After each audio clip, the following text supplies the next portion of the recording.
ওই 15ই আগস্টে ওই ধানমন্ডি 32-এ কেউ যদি আসলে তার শক্তি পালন করতে চায়, একটি ফুল দিতে যেতে চায়, আমরা তাকে আমাদের জায়গা থেকে বাধা দিতে পারি না। এটি তার ব্যক্তিগত জায়গা।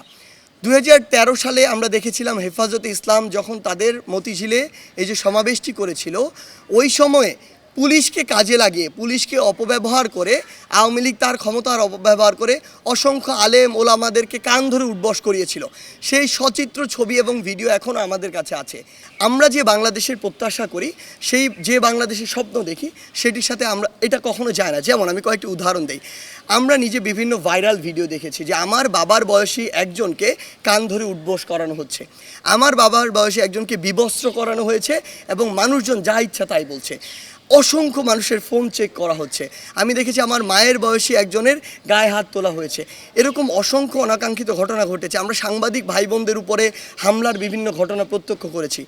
আমাদের জায়গা থেকে স্পষ্ট কথা, যেই স্পিরিটটিকে সামনে রেখে আমরা এই গণবিপ্লবটি করেছি, 16 বছরে যে নির্যাতন, নিপীড়ন কিংবা মানুষের যে প্রকাশ করার, যে কোনো অনুভূতি প্রকাশ করার, কথা বলার যে অধিকারটি ছিল, সেটি যে হরণ হয়েছিল, এই সব কিছু দুর্নীতি থেকে শুরু করে নিপীড়ন, অত্যাচার, এগুলোর বিরুদ্ধে গিয়েই কিন্তু এই গণবিপ্লব। এটার কারণ ছিল যে আমরা আসলে এমন কিছু একটা, এমন নতুন একটা বাংলাদেশ চাই, যেই বাংলাদেশে আসলে সবাই সবার কথাটি বলতে পারবে, সবার মত প্রকাশ করতে পারবে, যে যে ধারায় বিশ্বাসী সে অনুযায়ী কাজ করতে পারবে এবং তার এই স্বাধীনতাটি থাকবে। আমরা আওয়ামী লীগের সময় বিগত 16 বছরে যে বিষয়গুলো দেখেছি, যে আপনি আওয়ামী লীগ ছাড়া অন্য যে কোনো দল যদি করতেন, আপনাকে মামলা দিয়ে হয়রানি করা হয়েছে, কিংবা আপনাকে একটি মিটিং করতে দেওয়া হয় নাই, আপনাকে জেলে কিংবা আদালতে চক্কর কাটতে হয়েছে। এই সামগ্রিক বিষয়গুলো আমরা আমাদের জায়গা থেকে বিশ্বাস করি যেগুলো হওয়া উচিত না। কিন্তু গতকালকে আমরা এমন বেশ কিছু চিত্র দেখেছি যেই জায়গাগুলোতে আসলে স্টুডেন্টদের কিছু পার্টিসিপেশন ছিল।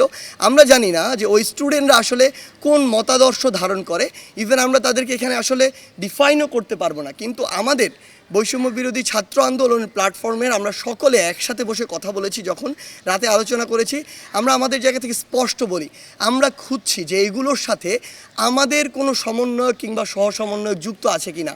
আমাদের জায়গা থেকে স্পষ্ট ডিসিশন, আমরা খুঁজে তথ্য প্রমাণের ভিত্তিতে যদি সিঙ্গেল একজন সমন্বয়ক বা সহসমন্বয়ক পুরো বাংলাদেশে পেয়ে থাকি, এটার সাথে যুক্ত কোনোভাবে, আমরা তৎক্ষণাৎ তাকে আমাদের ওই কমিটি থেকে, ওই টিম থেকে বহিষ্কার করব। এটা আমাদের প্রথম ডিসিশন।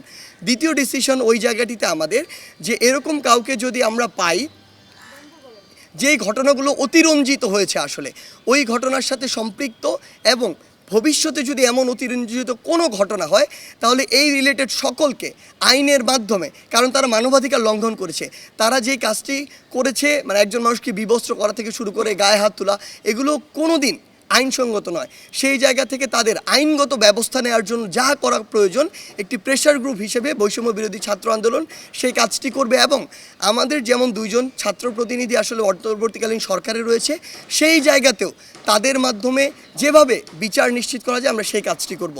আরেকটি আমাদের অবস্থান আমরা স্পষ্ট করি, আমরা আমাদের জায়গা থেকে এটি বিশ্বাস করি, বাংলাদেশে বিভিন্ন ধরনের রাজনৈতিক আদর্শের দল থাকতে পারে।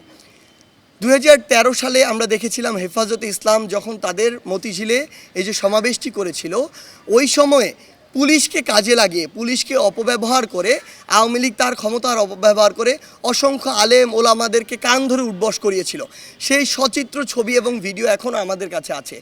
আওয়ামী লীগ যা করেছিল তার ফল আওয়ামী লীগ এখন ভোগ করছে, ভবিষ্যতে ভোগ করবে। কিন্তু সেম কাজটি আওয়ামী লীগ যাওয়ার পরে আরেকজনের যদি ওই নির্যাতকের ভূমিকা অবতীর্ণ হয়, সেটি আমরা কখনো মেনে নিব না। সেটির জন্য আমরা কখনো এই যে গণঅভ্যুত্থানটি হয়েছে সেটি কখনো করিনি। আমাদের জায়গা থেকে স্পষ্ট বার্তা, ওই 15ই আগস্টে ওই ধানমন্ডি 32-এ কেউ যদি আসলে তার শক্তি পালন করতে চায়, একটি ফুল দিতে যেতে চায়, আমরা তাকে আমাদের জায়গা থেকে বাধা দিতে পারি না। এটি তার ব্যক্তিগত জায়গা।